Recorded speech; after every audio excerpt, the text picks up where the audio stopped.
فرض فيهن الحج فلا رفث ولا فسوق ولا جدال في الحج صدق الله مولانا العظيم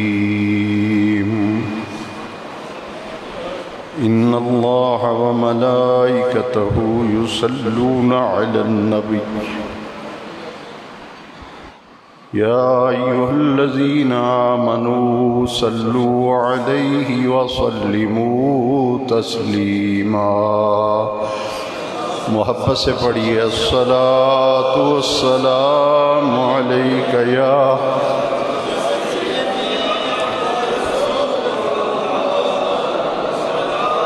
وعلى آلك وأصحابك يا سيدي يا خاتم النبيين.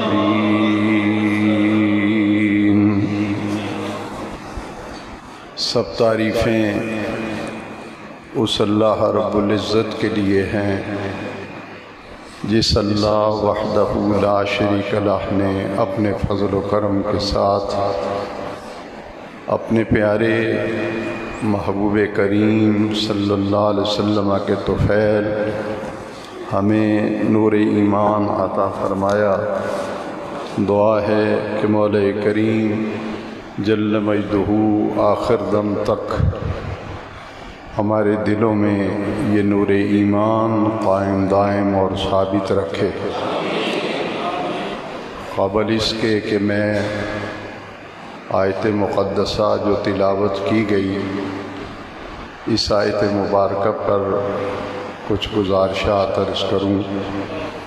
آئیے مل کر دعا کرتے ہیں اللہ تبارک و تعالی ہم سب کو دین پر استقامت ثابت قدمی نصیب فرمائے.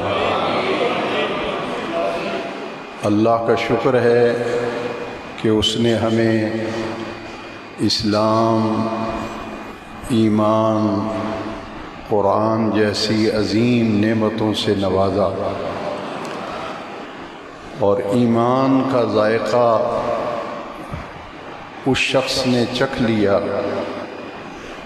پیارے نبی کریم صلی اللہ علیہ وسلم کی حدیث شریف ہے کہ اس شخص نے ایمان کے ذائقے کو چکھ لیا، ایمان کا مزہ پا لیا. من قال باللہ رضیت باللہ ربا وبالاسلام دینا وبمحمد صلی اللہ علیہ وسلم نبیا ورسولا. میں اللہ کے رب ہونے پر اور حضرت محمد کریم صلی اللہ علیہ وسلم کے رسول ہونے پر اور اسلام کے دین ہونے پر میں اپنے رب سے راضی ہوں. یہ اللہ کا کرم ہے کہ اس نے ہمیں کلمہ نصیب کیا، حضور کی غلامی نصیب فرمائی، ایمان کی دولت نصیب فرمائی. خوش نصیب ہوتے ہیں وہ لوگ جو دین کے ساتھ وابستہ رہتے ہیں، دین پر خود بھی چلتے ہیں، دوسرے لوگوں کو بھی دین کے ساتھ وابستہ رہنے کی تلقین کرتے ہیں، ایمان کے تقاضوں کو سمجھتے ہیں اور پھر ایمان کے تقاضوں کو سمجھ کر جو فرائض ہیں، واجبات ہیں، ان کی پابندی کرتے ہیں. اور جمعۃ المبارک تو مسلمانوں کا عید کا دن ہے. اس دن کی اہمیت کو، اس دن کی فرضیت کو بہت کم لوگ سمجھتے ہیں. جن لوگوں کو اللہ تعالی نے دین کا فہم، دین کا شعور عطا فرمایا ہے، وہ اس دن کی برکتیں حاصل کرنے کے لیے یقیناً مساجد کا رخ کرتے ہیں اور اپنے رب کریم سے تعلق بندگی مضبوط اور مستحکم رکھتے ہیں. آج کا جمعہ مبارکہ یہ ماہ شوال میں آ رہا ہے اور ماہ شوال اسلامی سال کے مہینوں میں سے وہ مہینہ ہے جس کو حج کے مہینوں میں شمار کیا گیا. میں نے اس وقت قرآن مجید فرقان حمید کی جو آیت مقدسہ تلاوت کی ہے، اس آیت مقدسہ میں اللہ رب العزت نے ارشاد فرمایا الحج اشہر معلومات، کہ حج کے مہینے پہچانے ہوئے ہیں۔ الحج اشہر معلومات، شہر مہینے کو کہتے ہیں، اشہر اس کی جمع ہے۔ الحج اشہر کا معنی ہے حج کے مہینے، معلومات پہچانے ہوئے ہیں، ہر کوئی جانتا ہے کہ 3 مہینے حج کے شمار کیے گئے ہیں، شوال، ذیقعد اور ذی الحج۔ شوال کے مہینے میں پوری دنیا سے دور دراز سے لوگ حج کرنے کے لیے مکہ مکرمہ رخت سفر باندھتے تھے، قافلے پیدل چلا کرتے تھے۔ بعد میں باہری جہاز کا دور آیا تو شوال کے مہینے میں ہی لوگ حج کے سفر پر روانہ ہو جاتے تھے، اس لیے 2 مہینے کم و بیش سفر کے اندر لوگوں کے گزرتے، اور 2 مہینوں کے بعد پھر حجاج کرام مکہ مکرمہ جمع ہو جاتے، اور ذی الحج کی 8 تاریخ کو مناسک حج شروع ہوتے تھے۔ اس لیے اللہ تبارک و تعالی نے الحج اشہر معلومات، کہ حج کے مہینے جو ہیں یہ پہچانے ہوئے ہیں، یہ معلوم ہیں، اور ان دنوں کے اندر حج کی تیاریاں ہوتی ہیں۔ جیسا کہ پوری دنیا میں اس وقت جو صورتحال ہے اسی کے پیش نظر اس مرتبہ حج کے حوالے سے بھی غیر یقینی سی صورتحال پائی جاتی ہے۔ کچھ نہیں کہا جا سکتا کہ اس دفعہ حج بیت اللہ شریف ہو نہ ہو، اگر حج ادا کیا جاتا ہے تو اس کی صورتحال کیا ہوگی، کیفیت کیا ہوگی، ابھی تک بڑا ابہام پایا جاتا ہے، کوئی صورتحال واضح نہیں۔ جن لوگوں نے حج کی درخواستیں دینے کا ارادہ کیا یا اس پروسیس میں سے گزرے، وہ بھی اسی طرف نظر لگائے ہوئے ہیں کہ شاید کوئی پالیسی آئے اور یہ تمام معاملہ واضح ہو جائے۔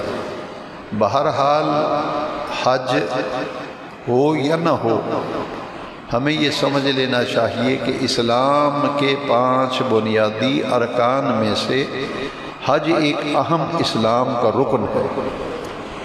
حضور نبی کریم صلی اللہ علیہ وسلم کی حدیث شریف ہے، اور اس حدیث شریف کے راوی حضرت عبداللہ ابن عمر ہیں رضی اللہ تعالیٰ عنہ۔ حضور نے ارشاد فرمایا بنی الاسلام علی 5، اسلام کی بنیاد 5 چیزوں پر رکھی گئی ہے۔ شہادت لا الہ الا اللہ و شہادت ان محمد رسول اللہ، شہادت توحید اور شہادت رسالت، اللہ کی وحدانیت کی گواہی دینا کہ بھری کائنات کے اندر اللہ تبارک و تعالیٰ کے سوا کوئی عبادت کے لائق نہیں، وہ اپنی ذات اور اپنی صفات میں وحدہ لا شریک ہے، اور حضرت محمد صلی اللہ علیہ وسلم اللہ کے سچے رسول ہیں، آخری رسول ہیں۔ یہ شہادت اسلام کا پہلا رکن ہے، اور اس کے بعد پھر اقام الصلاۃ، بر وقت صحیح ادا کرنا نماز، یہ اسلام کے ارکان 5 میں سے دوسرا رکن اقامت صلاۃ ہے، اور تیسرا ہے ایتاء الزکوٰۃ، اپنے مال کی زکوٰۃ دینا۔ اس کے بعد پھر درجہ ہے وصوم رمضان، رمضان شریف کے روزے رکھنا۔ اس کے بعد 5واں رکن ہے وحج البیت، بیت اللہ شریف کا حج کرنا۔ جس طرح اسلام کے 5 ارکان ہیں، ان میں سے نظام عبادات میں سے اونچے درجے کی عبادت 5 وقتہ نماز ہے۔ اس کے بعد پھر اسلام کے نظام عبادات میں زکوٰۃ کا درجہ ہے، زکوٰۃ کے بعد پھر نظام عبادات میں روزے کا درجہ ہے، اور روزے کے بعد پھر نظام میں عبادات میں اللہ رب العزت نے حج کا مقام رکھا ہے۔ باقی عبادات کے متعلق ہر مسلمان جانتا ہے کہ ایک دن میں 5 مرتبہ نماز فرض ہے، سال میں 1 مرتبہ صاحب نصاب پر زکوٰۃ فرض ہے، روزہ سال میں 1 مرتبہ پورے مہینے میں روزے رکھنا یہ فرض ہے، اور حج جو ہے یہ ساری زندگی میں صرف 1 مرتبہ حج کرنا، وہی ان لوگوں پر جو صاحب استطاعت ہے، جن پر حج فرض نہیں، لہذا ان پر جب فرض ہی نہیں ہے تو مواخذہ کس بات کا۔ اس لیے اللہ رب العزت نے قرآن مجید میں جہاں حج کی فرضیت کا ذکر فرمایا، وہاں واضح طور پر فرمایا وَلِلَّهِ عَلَى النَّاسِ حِجُّ الْبَيْتِ، لوگوں پر اللہ کی رضا کے لیے اس کے گھر کا حج کرنا فرض کیا گیا ہے، اور آگے وضاحت فرماتی کہ کن لوگوں پر حج فرض ہے، من استطاع الیہ سبیلا، جو صحت مند بھی ہو، حج کے سفر پہ ارکان کی ادائیگی صحت و سلامتی کے ساتھ کرنے کا اس کے اندر ہمت و طاقت ہو، پھر خرچ، راستے کا خرچ، وہاں کے اخراجات، اور اس پر مزید یہ کہ اپنے بیوی بچوں جن کی ذمہ داری اس پر ہے، جن کا نان نفقہ اس کے ذمے ہے، جتنے دن حج کے اوپر گزریں گے ان کے سارے اخراجات دے کر جائے، اور پھر وہاں کے اخراجات ساتھ لے کر جائے، ایسے شخص پر حج فرض ہے۔ حج کی فرضیت جس طرح ہر ایک عبادت کا اپنا درجہ ہے، اپنا مقام ہے، نظام عبادات میں سے حج ایک ایسے اونچے درجے کی عبادت ہے کہ انسان کو مشقت بھی اٹھانی پڑتی ہے، وہ خود اس کا جسم بھی مشقت اٹھاتا ہے، جسمانی اعتبار سے اسے کافی چیزیں برداشت کرنا پڑتی ہیں، مال خرچ کرنا پڑتا ہے، سفر میں رہنا پڑتا ہے، یہ ساری چیزیں اپنی جگہ، لیکن اللہ تبارک و تعالی نے ساری زندگی میں صاحب استطاعت پر جو ایک عبادت حج فرض کی ہے، اس کا درجہ اتنا اونچا ہے کہ ہم اس کے درجے کی اہمیت کے کمال کو ہرگز سمجھ نہیں پائیں گے۔ بس اتنی بات ہم سمجھ سکتے ہیں کہ نبی کریم علیہ السلام نے فرمایا جب حج کرنے کے بعد حاجی فارغ ہو جاتا ہے، ارکان حج سے فراغت کے بعد وہ ایسے ہو جاتا ہے جیسے بچہ ماں کے پیٹ سے پیدا ہوتا ہے، کہ ماں کے پیٹ سے بچہ پیدا ہو تو اس کے ذمے کوئی گناہ نہیں ہوتا، کوئی مواخذہ نہیں ہوتا، بالکل اس کا دامن دل جو ہے اور دامن عمل جو ہے اتنا صاف ستھرا پاکیزہ اونچے درجے پہ آ جاتا ہے، جیسے بچہ ماں کے پیٹ سے پیدا ہوا ہے، اس پر کوئی مواخذہ نہیں، اس پر کوئی گرفت و پکڑ نہیں، اس کے اعمال کا معاملہ ایسے، اسی طرح حج کرنے کے بعد آدمی ہو جاتا ہے۔ لہذا حج جو ہے اس کے اندر جسم بھی مشقت اٹھاتا ہے، مال بھی خرچ ہوتا ہے۔ کچھ عبادتیں ایسی ہیں جنہیں مالی عبادت کہا جاتا ہے، جیسے زکوٰۃ دینا ہے، زکوٰۃ مالی عبادت ہے کہ آپ اللہ کا دیا ہوا مال اس کا 40واں حصہ نکالیں، لیکن اس میں انسان کا بدن مشقت نہیں اٹھاتا۔ نماز ایک ایسی عبادت ہے جس میں انسان کا جسم جو ہے وہ مصروف ہوتا ہے، ورنہ مالی عبادت، بدنی عبادت۔ حج ایک ایسی عبادت ہے جس کو اللہ تبارک و تعالی نے مرکب عبادت بنایا ہے، اس میں مال بھی خرچ ہوتا ہے، جسم بھی تکلیف اٹھاتا ہے، وقت بھی دینا پڑتا ہے، تو بہرحال اللہ رب العزت نے حج کا اجر و ثواب اتنا اونچا رکھا ہے کہ حج کرے ارکان سے فراغت کے بعد ایسے ہو جاتا ہے جیسے بچہ ماں کے پیٹ سے بے گناہ پیدا ہوتا ہے۔ یعنی اس کا دامن بالکل صاف اور پاکیزہ، جیسے ایک سفید رنگ کی چادر ہے، اس پر کوئی دبا نہیں، اس پر کوئی داغ نہیں ہے، بندے کا دامن اس طرح سے ہو جاتا ہے، اور حج کر کے جب واپس آتا ہے پھر اس کا عمل نامہ جو ہے اس کے اندر پھر ابتدا ہوتی ہے کہ اب جو کچھ وہ کرے گا، جو اعمال ہوں گے اس کے مطابق اس کا عمل نامہ ہوگا۔ تو گویا کہ نظام عبادات میں سے حج اللہ تبارک و تعالیٰ نے اونچے درجے کی عبادت رکھی ہے، اور ارکان خمسہ میں سے اسلام کا 5واں رکن ہے، اور اس کے لیے الحج اشہر معلومات، حج کے مہینے مقرر ہیں۔ یہ نہیں کہ آدمی کوئی کہے میں رجب میں حج کر آتا ہوں، میں جمادی الثانی میں جا کے حج کر آتا ہوں، نہیں۔ اللہ تبارک و تعالیٰ نے قرآن مجید میں فرمایا الحج اشہر معلومات، کہ حج کے مہینے پہچانے ہوئے ہیں، وہ شوال ہے، ذیقعد ہے، ذی الحج ہے، ان مہینوں میں ہی آپ وہاں مکہ مکرمہ پہنچو گے، اور جب حج کے دن آئیں گے پھر تم ارکان حج ادا کرو گے۔ اب اس میں ایک بات یاد رکھیے کہ حج کا لفظی معنی ہے ارادہ کرنا۔ لفظ حج کا معنی کیا ہے؟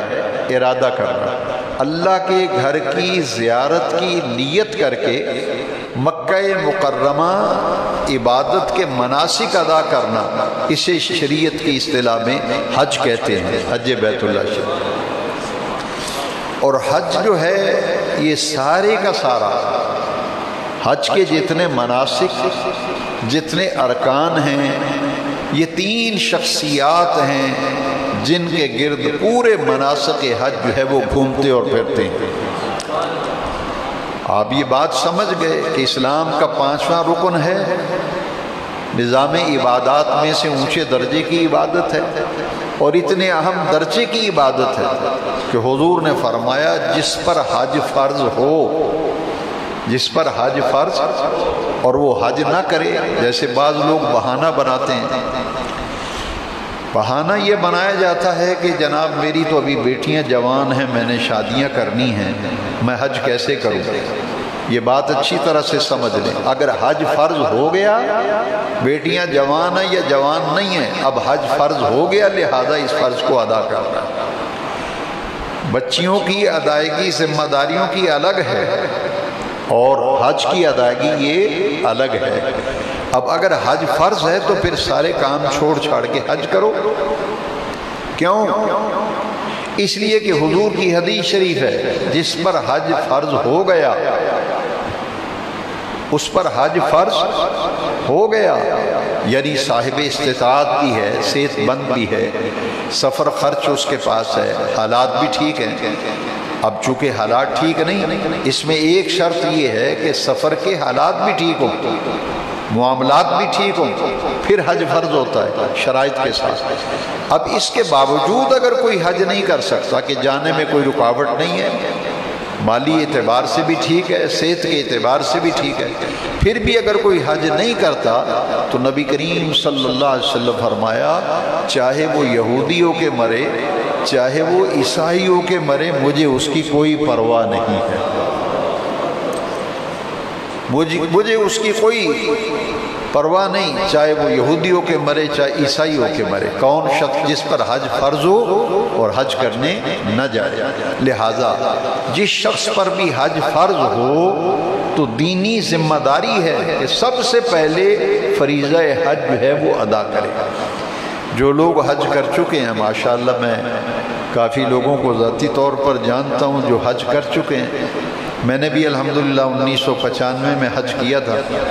اب میں اس زمانے میں اور اس دور میں جب دیکھتا ہوں تو یہ بالکل صحیح بات ہے کہ اللہ تعالیٰ توفیق دے تو صحت مند آدمی، جوان آدمی ہی حج پہ جائے، کیونکہ مناسک کی ادائیگی کا لطف کما حق ہو وہی شخص اٹھا سکتا ہے جو صحت مند ہو، اور جو بیمار ہو یا بڑھاپے کے عالم میں ہے وہ تو یہ ہے کہ فرض کسی نہ کسی درجے میں ادا ہو جاتا ہے، لیکن وہ تو بیچارے چل بھی نہیں پاتے بوڑھے لوگ جو ہیں۔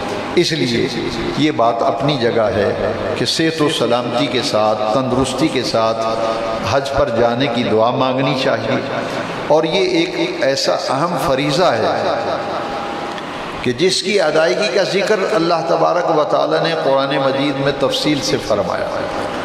یہاں یہ فرمایا الحج اشہر معلومات فمن فرض فیہن الحج فلا رفث ولا فسوق ولا جدال فی الحج، جس نے ان مہینوں میں اپنے اوپر حج کو فرض کر لیا، جس نے ان مہینوں میں اپنے آپ کو حج کو فرض کر لیا، ارادہ کر لیا ہے، درخواست جمع کرا دی ہے، نام بھی نکل آیا ہے، تیاری کر رہا ہے، اب 3 چیزیں اس پہ حرام ہو جاتی ہیں۔ فمن فرض فیہن الحج فلا رفث ولا فسوق ولا جدال فی الحج، اب جس نے اپنے اوپر حج کو فرض کر لیا 3 باتیں اس پر حرام ہو جاتی ہیں۔ پہلی بات فلا رفث، کوئی بے حیائی والی بات اس کی زبان سے نہ نکلے۔ فلا رفث، بے حیا والی بات بھی زبان سے نہ نکلے، کوئی آنکھ کے ذریعے، زبان کے ذریعے، کان کے ذریعے، اپنے اعمال و افعال سے بے حیائی برائی کا کوئی کام اس کی طرف اشارہ بھی نہ ملتا۔ پہلی بات فلا رفث فمن فرض فیہن الحج فلا رفث ولا فسوق ولا جدال فی الحج، پہلی بات ہے کہ بے حیائی سے اپنا دامن بالکل بچا لینا، ولا فسوق، اور اللہ تبارک و تعالی اور اس کے پیارے محبوب کی نافرمانی سے بچنا۔ بے حیائی، فوش کاموں سے بچنا، اپنا دامن بچانا۔ جب حج اپنے اوپر فرض کر لیا اور اس کے بعد پھر دوسرا درجہ ہے کوئی ایسا کام جس میں اللہ کی نافرمانی ہو، کوئی ایسا کام جس میں اللہ کے پیارے رسول کی نافرمانی ہوتی، گناہ کا کوئی کام کرنا، گناہ کی رغبت رکھنا، یہ دوسرے نمبر پہ فلا رفث ولا فسوق، کوئی گناہ والا کام جو ہے پھر اس سے اپنے دامن کو بچانا ہے۔ تیسری چیز آ جائے گی ولا جدال فی الحج، کوئی جھگڑا، کوئی لڑائی، کوئی دنگا، کوئی فساد پھر حج کے دنوں میں نہیں۔ یہاں میں خاص طور پر یہ بات عرض کروں گا، یہ دین اسلام کا اعجاز ہے اور حقانیت کی سب سے بڑی دلیل ہے۔ جو لوگ حج کر چکے ہیں ان سے پوچھئے، 30 لاکھ کا مجمع اگر ہے لیکن آپ دیکھتے ہیں کہ کوئی لڑائی نہیں ہوتی، کوئی جھگڑا نہیں ہوتا، کوئی دنگا نہیں ہوتا، کوئی فساد نہیں ہوتا۔ اگر کسی جگہ کوئی معمولی نوعیت کا معاملہ پیش آ گیا تو وہ جدال کے ضمن میں نہیں آتا۔ جیسے بس پہ بیٹھنے لگے تو ایک حاجی کہتا ہے میں شیشے والی سیٹ جو ہے اس پہ میں بیٹھوں گا، دوسرا حاجی صاحب کہتا نہیں میں بیٹھوں گا، یہ تکرار ہو جانا یہ جدال کے حکم میں نہیں ہے۔ ایک آدمی کہتا ہے کہ نہیں، حاجی صاحب کہتے ہیں منع کے اندر چٹائی یہاں میں بچھاؤں گا، دوسرا حاجی کہتا ہے نہیں یہاں میں بچھاؤں گا، یہ جدال کے حق میں نہیں۔ جدال کا معنی ہے کسی سے لڑائی جھگڑے پہ اتر آنا، مار کٹائی پہ اتر آنا، گالی گلوچ پہ اتر آنا۔ یہ قرآن مجید کا، دین اسلام کا یہ اعجاز ہے کہ اتنا بڑا اجتماع اور پھر اس پہ کوئی دنگا فساد نہیں ہے، کوئی لڑائی جھگڑا نہیں ہے۔ تو اللہ تبارک و تعالی نے قرآن مجید میں فرمایا فمن الحج اشہر معلومات فمن فرض فیہن الحج فلا رفث ولا فسوق ولا جدال فی الحج، کہ حج کے مہینے معلوم ہیں، پہچانے ہوئے ہیں، اور ان پر اگر کسی نے اپنے اوپر حج کو فرض کر لیا ہے تو پھر بے حیائی کے کاموں سے اپنا دامن بچائے، گناہ سے، برائی سے اپنے دامن کو بچائے، اور لڑائی جھگڑا اور دنگا فساد سے بھی اپنے دامن کو بچائے۔ یہ حج کو اپنے اوپر فرض کرنے کا۔ اس کے بعد پھر ذرا دیکھیے کہ مناسک حج یہ شروع ہوتے ہیں ذی الحج کی 8 تاریخ کو، اور یہ اصطلاح حج جو ہے اسے ذہن میں رکھا کریں۔ ذی الحج کی 8 تاریخ کو یوم الترویہ کہتے ہیں، ذی الحج کی 9 تاریخ کو یوم العرفہ کہتے ہیں، ذی الحج کی 10 تاریخ کو یوم النحر کہتے ہیں۔ یہ حج کے دن ہیں، اور ان کے بعد جو دن آتے ہیں 9 ذی الحج سے لے کر 12 ذی الحج عصر تک، یہ ایام تشریق کہلاتے ہیں۔ اب ان میں ذرا غور کریں، فجر کی نماز ذی الحج کی 8 تاریخ کو مکہ شریف میں پڑھ کر پھر منا کی طرف حاجیوں کے قافلے روانہ ہوتے ہیں۔ آج مناسک حج کا آغاز ذی الحج کی 8 تاریخ کو ہو جاتا ہے اور پھر منا کے اندر جا کر ظہر، عصر، مغرب اور عشاء یہ ذی الحج کی 8 تاریخ کو پڑھتے ہیں، اور ذی الحج کی 9 تاریخ کو پھر فجر کی نماز منا کے اندر پڑھ کر پھر وہاں سے میدان عرفات کی طرف روانہ ہوتے ہیں۔ یہ حج کا رکن اعظم یہ میدان عرفات میں وقوف ہے، میدان عرفات میں قیام ہے۔ یہاں یہ بات نوٹ کر لیجئے کہ یوم العرفہ جو ذی الحج کی 9 تاریخ ہے یہ بھی عید کا دن ہے، یہ بھی عید کا دن ہے، یوم العرفہ یہ بھی عید کا دن ہے، اور یہ حج کا رکن اعظم اس دن ادا کیا جاتا ہے۔ میدان عرفات کی دعائیں جو ہیں ان کا تو انداز ہی الگ ہے، ان کی قبولیت کا انداز الگ ہے، اس لیے خاص یوم العرفہ اللہ تعالیٰ کی بارگاہ میں دعائیں کرنے کا دن ہے، اور یہ دن اتنی اہمیت رکھتا ہے۔ حالانکہ حج آپ دیکھیں ذی الحج کی 8 تاریخ کو شروع ہو رہا ہے، 12 اور 13 کو حج کے مناسک اپنے اختتام کو پہنچتے ہیں، لیکن جو میدان عرفات میں داخل ہو گیا اور جس نے مغرب تک میدان عرفات میں وقوف کر لیا، اللہ تعالیٰ کی بارگاہ میں اسے حاجی لکھ دیا جاتا تھا۔ اس کے بعد بھی مناسک حج ہے نا، ذی الحج کی 10 تاریخ کو آپ شیطان کو کنکر ماریں گے، سر مڑائیں گے، قربانی کریں گے، پھر طواف زیارت کریں گے، یہ ذی الحج کی 10 تاریخ کو کام کیے جاتے ہیں۔ لیکن 9 ذی الحج یوم العرفہ جس دن آپ حج کہتے ہیں کہ آج حج ہے، آج حج ہے، یہ دن اتنا اہم ہے کہ حدیث شریف کے اندر آتا ہے جو آدمی حدود عرفات کے اندر داخل ہو گیا اور اس نے غروب آفتاب تک میدان عرفات میں قیام کیا، اللہ تعالیٰ کی بارگاہ میں اسے حاجی لکھ دیا جاتا تھا، وہ حاجی کہلاتا ہے۔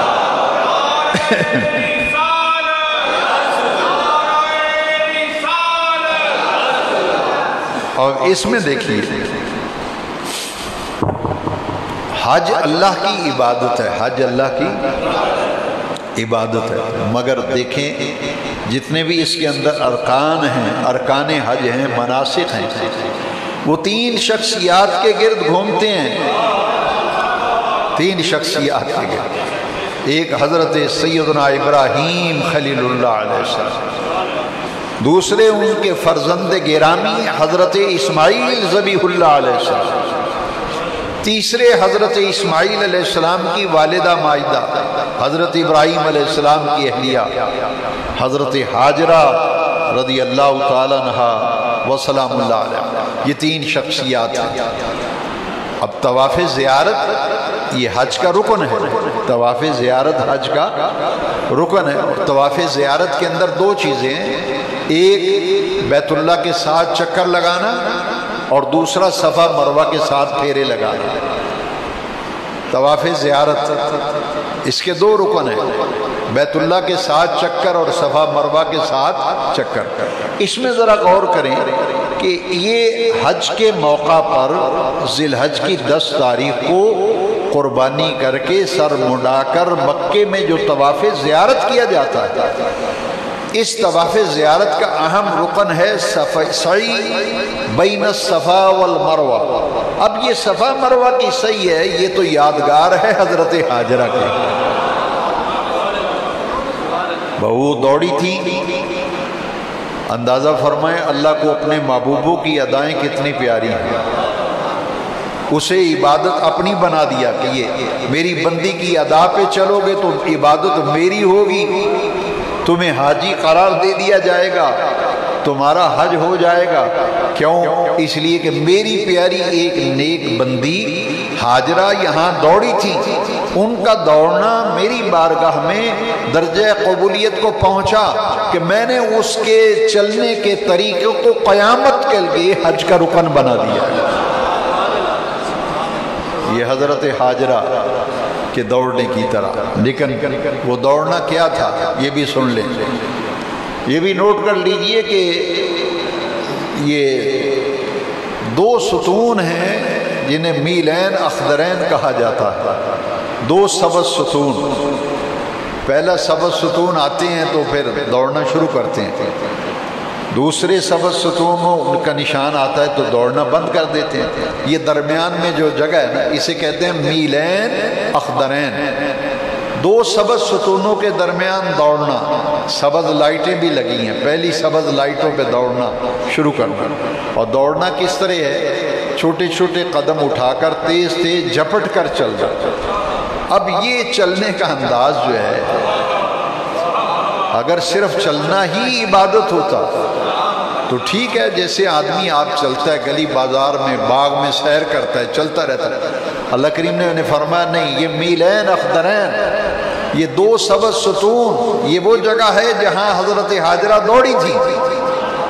یہ دوڑی تھی عام روٹین میں اپنی مرضی سے جیسے مرضی چلو پھرو، لیکن ان مقامات پر جب آؤ گے تو پہلے سبز ستونوں پر تمہارا دوڑنا اس طرح ہوگا جس طرح حضرت حاجرہ کا تھا، تو پھر تمہارا حج کا رکن قبول ہوگا۔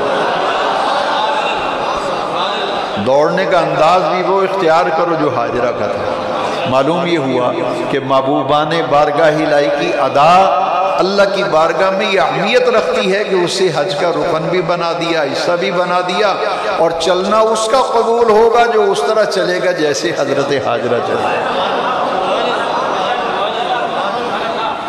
اور پھر منع کے اندر قربانی، جسے یوم النحر، ذی الحج کی 10 تاریخ کو آپ عید کی نماز پڑھتے ہیں، حاجی عید کی نماز نہیں پڑھتے، حاجیوں پہ عید کی نماز نہیں ہے۔ وہ کیا کریں گے؟ وہ شیطان کو کنکر ماریں گے، قربانی کریں گے، سر پہ اس طرح پھرا دیں گے، ٹھیک ہے، اس کے بعد طواف زیارت کے لیے جائیں گے۔ اب یہ منع کے اندر جو حاجی قربانی کرتا ہے، یاد رکھیے، آپ کہیں گے کہ جناب قربانی تو ہم شاہکوٹ میں بھی کرتے ہیں، یہ قربانی جو آپ کرتے ہیں اس قربانی کا نام کیا ہے؟ یہ نہر ہے، اور جو قربانی وہاں کی جاتی اسے ہدی کہتے ہیں۔ ہدیون، وہ قربانی جو منع کے ساتھ خاص ہے اسے ہدیون کہتے ہیں، وہ صرف حج کے ساتھ خاص ہے۔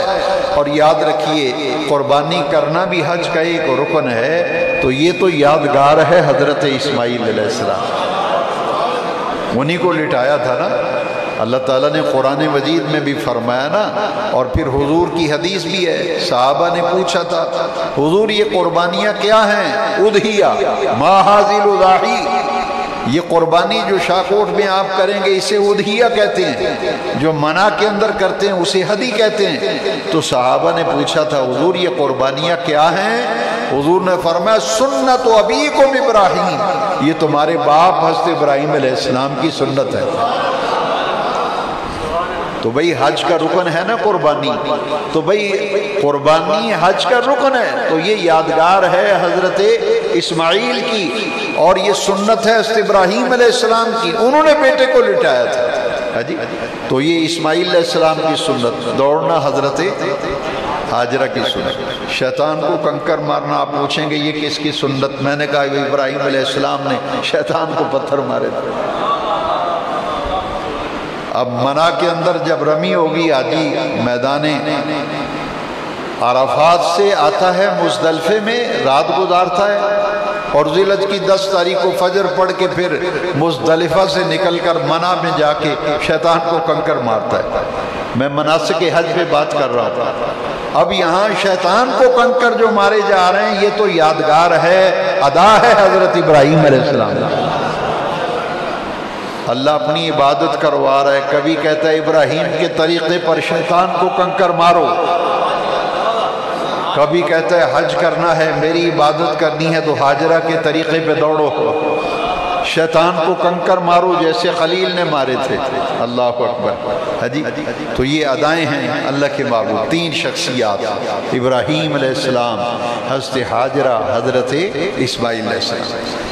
تو قربانیاں بھی آ رہی ہیں، اللہ تعالیٰ توفیق دے۔ قربانیاں یہ حضرت ابراہیم علیہ السلام کی سنت ہے۔ شوال، ذیقعد اور ذی الحج کی 10 تاریخ کو پھر قربانیاں ہیں انشاءاللہ۔ زندگی صحت رہی، اگلے جمعے باقی مضمون وآخر دعوانا۔